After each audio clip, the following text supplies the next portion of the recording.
ஏ தம்பிங்களா, முட்டில கட்டக் கட்டக் அப்படின்னு சவுண்ட் வருதா?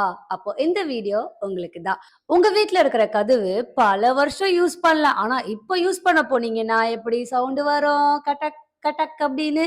அப்போ அந்த கதவு மாத்துவீங்களா? இல்ல அந்த கதவுல கொஞ்சம் ஆயில் போட்டு சரி பண்ணுவீங்களா? இப்போ உங்க கதவுக்கு அதே மாரி ஆயில் போடலாமா? ம். இந்த மாதிரி ஒரு கால் ஃபார்வர்டா வச்சுட்டு, உங்களோட முட்டிக்காடில ஏதாவது ஒரு பில்லோ டவல் வச்சுக்கோங்க. உங்களோட கால நல்லா ஃபோல்ட் பண்ணி பக்கத்துல இந்த மாரி ஒரு சப்போர்ட் எடுத்துட்டு, எவ்ளோ முடியுதோ அவ்ளோ ஸ்ட்ரெச் பண்ணுங்க உங்களோட தை மசில. ஸோ இது எல்லாமே ஒரு 10 செகண்ட்ஸ் ஹோல்ட் பண்ணிட்டு ரிலாக்ஸ் பண்ணிக்கோங்க. இந்த மாரி நீ சவுண்ட் வர்றது வந்து கிரெபிட்டஸ் அப்படின்னு சொல்லுவாங்க. வெறும் சவுண்ட் வந்தா பிரச்சனை இல்ல.